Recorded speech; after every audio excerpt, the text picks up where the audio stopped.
इन दोस्तों, इस वीडियो में हम बात करेंगे सीडीएस के एक्सपेक्टेड क्वेश्चंस की। अपकमिंग सीडीएस को ध्यान में रखते हुए एक्सपेक्टेड क्वेश्चन की सीरीज़ में ये दूसरी वीडियो है, बट सब्जेक्ट वाइज अगर हम देखें तो ये पहली वीडियो होगी। बिकॉज लास्ट के वीडियो में हमने मिक्स्ड क्वेश्चन किए थे, कुछ क्वेश्चन पॉलिटी के और हिस्ट्री के भी कुछ क्वेश्चन किए थे। लेकिन इस वीडियो में हम सेपरेटली एंशिएंट हिस्ट्री के सेक्शन को डिस्कस करेंगे। और मैं देखता हूँ 3 या 4 वीडियोस के अंदर एंशिएंट हिस्ट्री के पोर्शन को हम लोग क्विकली रिवाइज कर लेंगे और इसके बाद हम बढ़ेंगे मेडिवल हिस्ट्री की ओर। नाउ सबसे पहले मैं आपको बता दूं कि अगर आप बिगिनर हैं, आपने एंशिएंट हिस्ट्री या हिस्ट्री के सेक्शंस को कवर नहीं किया है, तो सोर्सेज आपको कौन कौन से फॉलो करने हैं स्पेशली फॉर सीडीएस। देखिए, सीडीएस में जो सवाल आएंगे, एंशिएंट हिस्ट्री हो या मेडिवल हो या मॉडर्न हो, जो ज़्यादातर क्वेश्चन का सोर्स होता है वो होती है थीम्स वाली एनसीईआरटी हिस्ट्री। तो जो थीम्स एनसीईआरटी हिस्ट्री है वो आपको अच्छे से कवर करनी है। हमारे चैनल पर भी थीम्स एनसीईआरटी की हिस्ट्री सीरीज ऑन गोइंग है, लेकिन इससे पहले हमने इसी चैनल के अंदर 6th 7th और 8th की एनसीईआरटी को कंप्लीट डिस्कस किया है। नाउ सबसे ज़रूरी बात यह है कि प्रत्येक चैप्टर के साथ हमने प्रीवियस ईयर क्वेश्चन को भी कवर किया है। तो ये सबसे इंपॉर्टेंट बात होगी, बिकॉज एनसीईआरटीज तो हम कवर कर लेते हैं बट एग्जैक्ट क्लैरिटी नहीं मिल पाती कि इस चैप्टर की या इस टॉपिक की रेलेवेंस कहाँ पे है। तो आप देखेंगे हर चैप्टर के साथ कुछ ना कुछ इंपॉर्टेंट प्रीवियस ईयर क्वेश्चन पूछे गए हैं, जो कि काफ़ी इंपॉर्टेंट है, जिससे आपको एग्जैक्ट क्लैरिटी मिलेगी कि एनसीईआरटी से क्वेश्चन आते कहाँ से हैं, और अगर आते हैं तो फिर किस नेचर के क्वेश्चन आते हैं, राइट। तो ये सीरीज़ कवर करने से पहले मैं आपको सजेस्ट करूंगा कि आप या तो उन वीडियोस को कवर कर लीजिए या फिर इसी चैनल के अंदर आप देखेंगे तो हर सब्जेक्ट में, जैसे सीडीएस के अंदर पिछले 3-4 सालों के एटलीस्ट हमने पेपर डिस्कस किए हैं, और उसके साथ भी मैंने जो भी क्वेश्चन पूछा गया पास्ट ईयर में उसके कंप्लीट टॉपिक को डिस्कस किया है। तो ये चीज़ें तो इस चैनल में हैं ही, इसके अलावा टॉपिक वाइज हिस्ट्री प्लेलिस्ट भी आपको देखने को मिलेगी। और सबसे इंपॉर्टेंट होगा यही टॉपिक वाइज चीज़ें आपको कवर करना, बिकॉज आप देखेंगे जैसे मान लीजिए हड़प्पन सिविलाइजेशन है। अब आपको पता है कि हड़प्पन सिविलाइजेशन काफ़ी इंपॉर्टेंट टॉपिक है, कई सारे क्वेश्चन यहाँ से पूछे गए हैं, लेकिन एग्जैक्ट रेलेवेंस आपको तब पता चलेगी जब आप देखेंगे कि इंडस वैली सिविलाइजेशन या हड़प्पन सिविलाइजेशन से काफ़ी सारे क्वेश्चन पूछे गए हैं। इसी चैनल के अंदर हमने 40 to 50 प्रीवियस ईयर क्वेश्चन को कवर किया है, और ये जो क्वेश्चन है ये सीडीएस के, सिविल सर्विसेज के, सीएपीएफ के, यानी यूपीएससी की ही परीक्षाओं के सवाल हैं। तो स्टार्ट करते हैं फिर इस सीरीज़ को। ये पहला सवाल है एंशिएंट हिस्ट्री का। आपके साथ में नोट्स बनाने के लिए कॉपी पेन होना चाहिए, और सबसे इंपॉर्टेंट बात तो ये कि सबसे पहले क्वेश्चन को आपको खुद अटेम्प्ट करना है वीडियो पॉज करके, इसके बाद एक्सप्लेनेशन सुननी है, और जितनी भी मैं एक्स्ट्रा पॉइंट्स बता रहा हूँ वो सारी चीज़ें आपको ज़रूर नोट डाउन करनी है। तो पहला सवाल है पहला सवाल मैं अक्सर प्रीवियस ईयर क्वेश्चन का रखता हूँ ताकि ये जो मैं टॉपिक डिस्कस करूँ इसकी रेलेवेंस आपको समझ में आए। तो इस सवाल में पूछा जा रहा है गुप्ता एज के बारे में। गुप्ता एज के टाइम पे वराह मिहिर ने फेमस बुक लिखी थी, बुक का नाम था वृहत संहिता। वृहत संहिता किस थीम से डील करती है, ट्रीटाइज क्या है वृहत संहिता का? ऑप्शन है हमारे पास astronomy, state craft, Ayurvedic system of medicine या फिर इकोनॉमिक्स। दोस्तों, जो गुप्ता एज है इंडिया के अंदर 5th सेंचुरी वाला टाइम पीरियड, इसमें आप देखेंगे कई सारे इंडिया के अंदर एस्ट्रोनॉमर, एस्ट्रोलॉजिस्ट, इसके अलावा साइंटिस्ट, अलग अलग क्षेत्रों में काफ़ी ज़्यादा योगदान दिया गया इस टाइम पीरियड में। तो इसी में से एक स्कॉलर हैं वराह मिहिर। वराह मिहिर, अगर आप देखें वराह मिहिर का टाइम पीरियड तो 505 से लेकर 587 एडी तक देखने को मिलेगा, और इनका जन्म उज्जैन में हुआ था वराह मिहिर का। और इनके वर्क्स की अगर बात करें तो सबसे इंपॉर्टेंट इनका वर्क है पंच सिद्धांतिका। पंच सिद्धांतिका। अब इस नाम से आप अंदाज़ा लगा सकते हैं कि पांच पार्ट्स में डिवाइड होगी इनकी जो भी थ्योरीज हैं, जो भी सिद्धांत है। इसके अलावा और एक काफ़ी फेमस बुक है बृहत संहिता। बृहत का मतलब विशाल होता है, लार्ज होता है, राइट। तो ये लार्ज ट्रेटाइज है। इसके अलावा एक और काफ़ी फेमस बुक है इनकी बृहत जातक। नाम याद रखना काफ़ी आसान है अगर आप समझ के चलेंगे कि इनकी थीम क्या है बुक्स की, राइट। तो ये इनके वर्क्स हैं जो कि आपको ध्यान होने चाहिए, और ये जो वर्क्स हैं ये डील करते हैं एस्ट्रोनॉमी से, because he was a astronomer.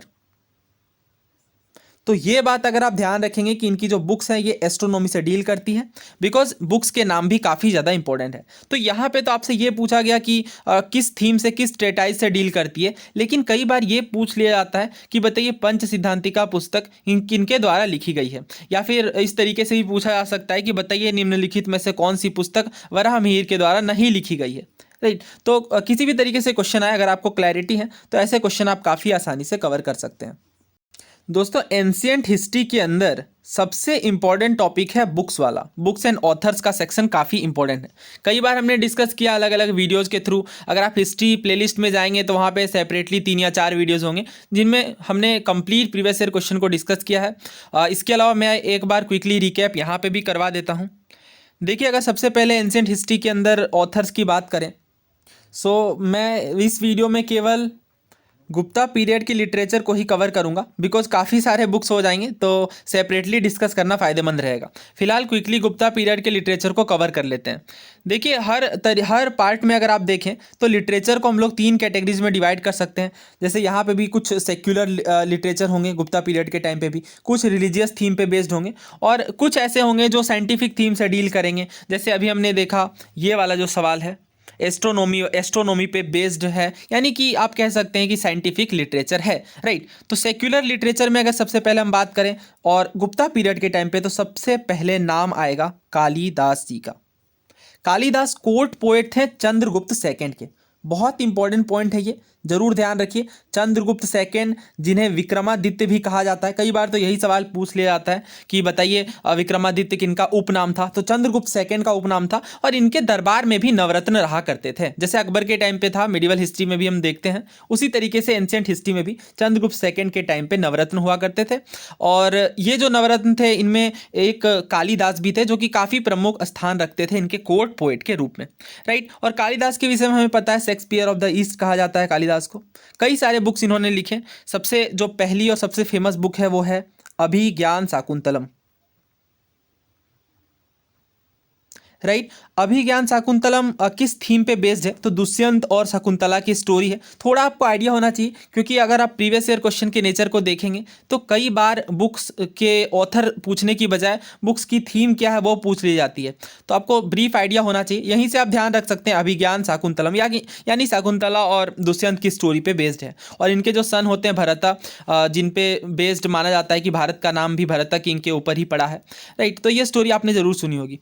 इसके अलावा जो सेकेंड बुक है ये है मालविकाग्निमित्र।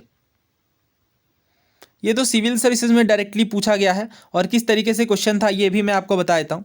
देखिए, ये जो मालविकाग्निमित्र है ये बुक कालिदास जी के द्वारा लिखी गई है, और पुष्यमित्र शुंग के बेटे अग्निमित्र से डील करती है। देखिए, यहाँ पे अग्निमित्र और मालविका दोनों का नाम है, तो अग्निमित्र और मालविका के बीच की स्टोरी है मालविकाग्निमित्र। और शुंग वंश के जो संस्थापक होते हैं पुष्यमित्र शुंग, उनके बेटे अग्निमित्र शुंग की स्टोरी है। नाउ आप एक सवाल का आंसर करिए कमेंट बॉक्स में कि जो शुंग डायनेस्टी है ये किस डायनेस्टी के बाद आती हैं गद्दी पे। राइट, किस डायनेस्टी के बाद शुंग डायनेस्टी इंडिया में देखने को मिलती है। और भी बुक्स हैं, जैसे रघुवंशम है, कुमार संभवम है, मेघदूतम का नाम आपने सुना होगा। राइट, मेघदूतम। इसके अलावा ऋतु संहार है। ये कुछ इंपॉर्टेंट बुक्स हैं कालिदास की, आपको ध्यान होनी चाहिए। इसके अलावा सेकेंड जो सबसे इंपॉर्टेंट ऑथर हैं उनका नाम है शूद्रक। शूद्रक के विषय में जरूर ध्यान रखिए, कई बार क्वेश्चन पूछा गया है। शूद्रक की जो सबसे फेमस बुक है वो है मृच्छकटिकम। मृच्छकटिकम ऑब्वियसली संस्कृत की बुक है, और ये जो बुक है वो डील करती है लव ऑफ अ पुअर ब्राह्मण चारुदत्ता फॉर अ वेल्दी कर्टिशन वसंत सेना। ये डायरेक्ट स्टेटमेंट पूछ लिया गया था सिविल सर्विसेज में, तो वही डायरेक्ट स्टेटमेंट मैं आपको बता दे रहा हूँ। बिकॉज जो शूद्रक बुक है, शूद्रक के द्वारा जो बुक लिखी गई है मृच्छकटिकम, वैसे अगर इसका अनुवाद करें तो द लिटिल क्ले कोर्ट बनता है, यानी एक छोटा मिट्टी का खिलौना। और ये जो नाम है इसी पे बेस्ड इनके नाम, तो ये बुक का नाम है खैर, लेकिन इसकी जो स्टोरी है वो डील करती है एक ब्राह्मण चारुदत्त और एक वेल्दी कर्टिशन वसंत सेन के बीच की लव स्टोरी है। राइट, तो ये ध्यान रखिए। तो फिलहाल इस सवाल का आंसर हमने कवर कर लिया एस्ट्रोनॉमी, और कई सारे मैंने आपको एक्स्ट्रा बुक भी बताए। हम सेपरेटली जल्द ही डिस्कस करते हैं एक वीडियो में, हालांकि हमने ऑलरेडी कवर भी किया है। आप चैनल पर ही जाकर के हिस्ट्री प्लेलिस्ट में उन सभी ऑथर एंड बुक्स वाली वीडियोज़ को देख सकते हैं। करेक्ट आंसर यहाँ पे एस्ट्रोनॉमी है। नेक्स्ट क्वेश्चन देखिए, ये भी जो सवाल है काफ़ी इंपॉर्टेंट है, एंशियंट हिस्ट्री का एक काफ़ी इंपॉर्टेंट टॉपिक है महाजनपद एरा वाला। और आपने देखा होगा, अगर प्रीवियस ईयर क्वेश्चन आपने अच्छे से एनालाइज किया है तो अक्सर महाजनपद वाले टॉपिक से सवाल पूछे जाते हैं। रिसेंटली सीएपीएफ के पेपर में ही पूछा गया, 1-2 सालों पहले सीडीएस में ही पूछा गया, कई बार पूछा गया है। तो यहाँ पे आपसे ये पूछा जा रहा है 6th सेंचुरी BCE में जो महाजनपद का टाइम पीरियड था, नॉर्थ टू साउथ में आपको अरेंज करना है इन महाजनपद को। तो महाजनपद का अर्थ क्या है? एक बड़ी टेरिटरी आप कह लें। स्टेटमेंट हमारे पास अवंती, गांधार, वत्स या कौशल, तो इन्हें आपको अरेंज करना है। ऑप्शंस ये हैं 1342, 2134, 2431 या 3124। दोस्तों ये क्लास 6th NCERT का चैप्टर 6 है, kingdom, Kings and yearly Republic. यहीं पे हमने डिस्कस किया था जब हमने NCERTs को अच्छे से कवर किया था, तो उसी टाइम पे मैंने कई सारे प्रीवियस ईयर क्वेश्चन भी महाजनपद के ऊपर कवर किए थे, जिनमें एक इंपॉर्टेंट पैटर्न ये बन सकता है जिसमें आपको अरेंज करने को कहा जा सकता है नॉर्थ टू साउथ या साउथ टू नॉर्थ। तो आपको आइडिया होना चाहिए मैप के विषय में, बिकॉज एंशिएंट हिस्ट्री जब हम कवर करते हैं तो मैप की क्लैरिटी बहुत ज़रूरी है। तो ये गांधार है, गांधार के पास ही यहाँ पे तक्षशिला देखने को मिलेगा। इसके अलावा अगर हम लोग नॉर्थ इंडिया में बात करें तो कौशल का किंगडम है यहाँ पे, वैशाली, मगध, राइट।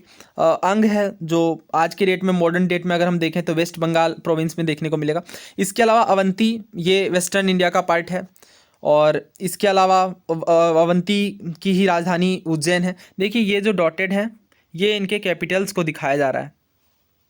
दोस्तों इस मैप को आप खुद से बनाने का प्रयास करिए ऑब्वियसली, बिकॉज काफ़ी इंपॉर्टेंट होगा ये। इस तरीके से आपका अभ्यास भी हो जाएगा। कंबोज, गांधार और यहाँ पे इन रीजन पे ज़्यादा फोकस करने की ज़रूरत है। अवंती, इसके अलावा मगध और वत्स। तो वत्स के दक्षिण में अवंती देखने को मिलेगा। तो अगर यहाँ पे ऑप्शन हम देखें तो सबसे पहले ऑब्वियसली गांधार आएगा, बिकॉज गांधार पाकिस्तान में, आज के मॉडर्न डे पाकिस्तान में देखने को मिलेगा और सबसे ज़्यादा नॉर्थ में है मैप वाइज अगर हम देखें तो। अगर हम गांधार यहाँ पे सेलेक्ट करें ऑप्शंस में तो डी और ए एलिमिनेट हो जाते हैं और हमारे पास दो ऑप्शन बचते हैं 2134 या फिर 2431। तो हमने यहाँ पे अभी देखा अवंती, वत्स और कौशल में से अवंती सबसे दक्षिण में है और सबसे उत्तर में कौशल।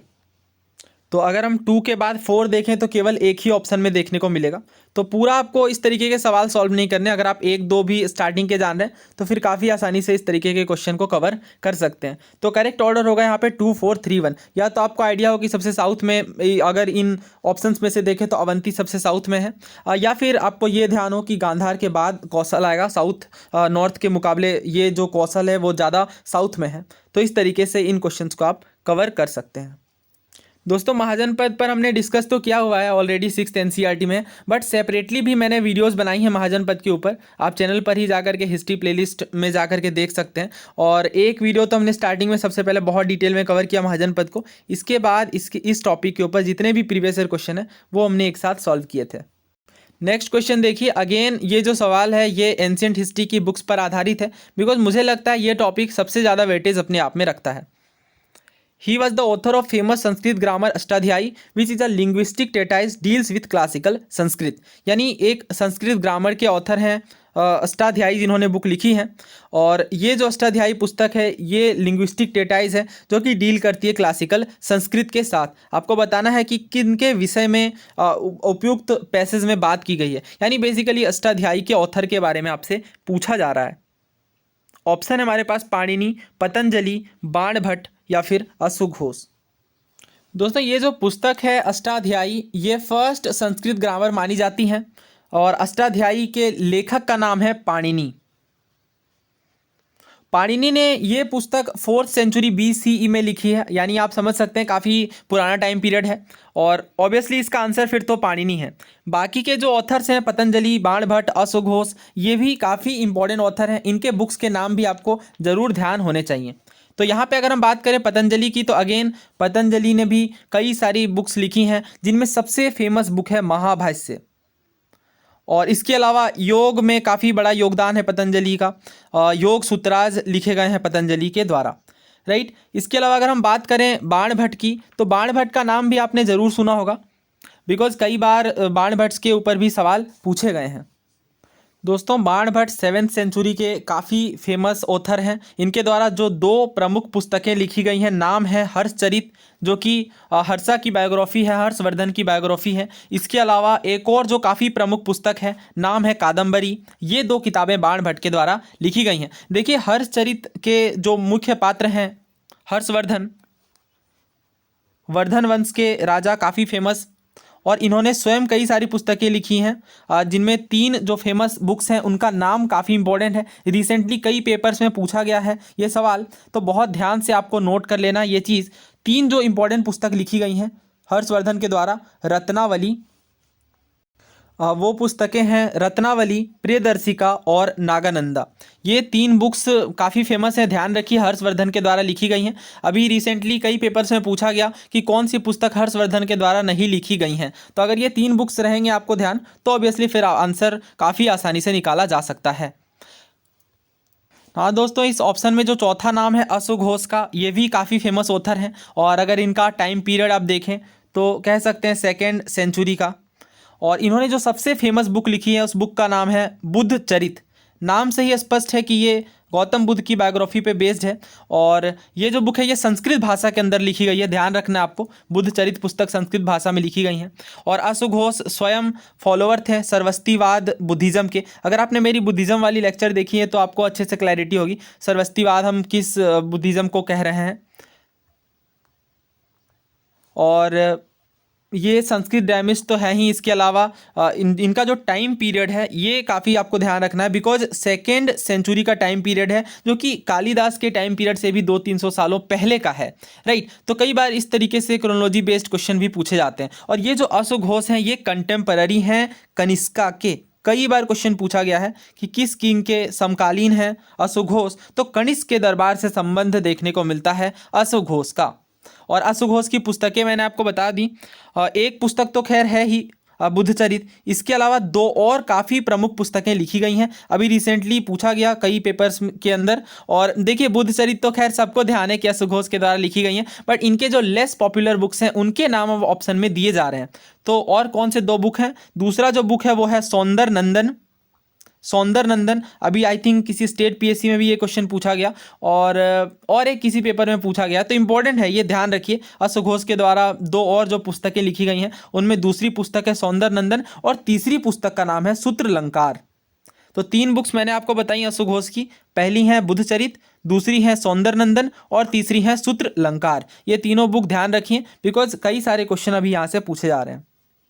दोस्तों हमने कई बार एंशिएंट बुक्स की जो एंशिएंट बुक्स है और उनके जो ऑथर्स हैं इनको कई बार कवर किया है। तो यहाँ पे मैं आपसे एक सवाल पूछता हूँ, आप ये बताइए कि जो फेमस बुक है मालती माधव, इनके ऑथर का क्या नाम है? अगले प्रश्न की ओर बढ़ते हैं। The term tirunamattukkani mentioned in Chola inscription refers to, sorry for my pronunciation. तो ये जो टर्म है ये चोल इंस्क्रिप्शन में किस चीज़ को रेफर करता है? ऑप्शन है हमारे पास land gifted to Jain institution, दूसरा ऑप्शन है लैंड गिफ्टेड टू टेम्पल्स, तीसरा ऑप्शन है लैंड गिफ्टेड टू ब्राह्मण्स, और चौथा ऑप्शन है land of non Brahmin peasant proprietors. दोस्तों क्लास 7th NCERT का chapter 2 new kings and kingdoms, जब हमने इस चैप्टर को डिस्कस किया था तब मैंने आपको बताया था कि इस चैप्टर में हम 7th सेंचुरी के बाद जो डायनेस्टीज़ हैं उनसे डील करेंगे। और इसी चैप्टर के अंदर कुछ जो टर्म्स हैं वो काफ़ी ज़्यादा इंपॉर्टेंट है, जैसे प्रशस्ति वगैरह तो खैर हमने डिस्कस किया ही है, और कई बार एग्जाम्स के अंदर प्रशस्ति के ऊपर सवाल भी पूछे गए हैं। और इसके अलावा और भी कई सारे बुक्स हमने डिस्कस किए। इसके बाद हमने कुछ की टर्म्स के बारे में समझा, और ख़ास करके साउथ इंडिया की किंगडम्स को भी हमने कवर किया। और इसी बुक के अंदर आप देखेंगे कुछ की टर्म्स काफ़ी ज़्यादा इंपॉर्टेंट हैं जो कि टाइप्स ऑफ लैंड से डील करते हैं, तो इसे बहुत ध्यान से आपको समझना है। चोल इंस्क्रिप्शन में कुछ कैटेगरीज ऑफ लैंड की बात की गई हैं, जिनमें जो पहली कैटेगरी ऑफ लैंड है वो है वेलान वगई। ये जो कैटेगरी है लैंड की ये नॉन ब्राह्मण पीजेंट प्रोप्राइटर से डील करती है। दूसरी है ब्रह्मदेय, जो कि ब्राह्मण्स को लैंड गिफ्ट किए गए उन लैंड को ब्रह्मदेय कहा जाता है। तीसरी है साल भोग, land for the maintenance of school, तो स्कूल से संबंधित साल भोग कही जाती है। इसके अलावा जो चौथा टर्म है वो है देवदान या तिरुनामत्तुकनी। ये जो दोनों टर्म्स हैं ये दोनों टर्म्स वैसे लैंड को कहते हैं जो कि टेम्पल्स के लिए गिफ्ट किए गए किंग्स के द्वारा। और अंतिम कैटेगरी यहाँ पे पलीछंदम की देखने को मिलेगी, वैसे लैंड जो कि डोनेट किए गए जैन इंस्टीट्यूशंस को। तो ये चारों नाम आपको बहुत अच्छे से ध्यान होने चाहिए, बिकॉज अभी रिसेंटली कई पेपर्स में ये नाम पूछा गया। इसके अलावा पहले कई बार ब्रह्मदेव के बारे में पूछा गया, सिविल सर्विसेज में भी वेलान वगई भी कई बार पूछा गया। तो ये जो टर्म्स हैं ये काफ़ी ज़्यादा इंपॉर्टेंट है। वैसे ये प्रीवियस ईयर क्वेश्चन में भी कई बार पूछा गया है, और इस चैप्टर के साथ ही हमने इसी चैप्टर के प्रीवियस ईयर क्वेश्चन को डिस्कस किया था, उस टाइम पर हमने ये सवाल कवर किए थे। तो ध्यान रखिए, देवदान हो या फिर तिरुनामत्तुकनी हो, दोनों ही उस तरीके के लैंड को रेफर किया जाता है जो कि टेम्पल्स के लिए गिफ्ट किए गए। तो करेक्ट आंसर क्या होगा यहाँ पे? Obviously option B, land gifted to temples. क्या आपको बाकी नाम ध्यान में है?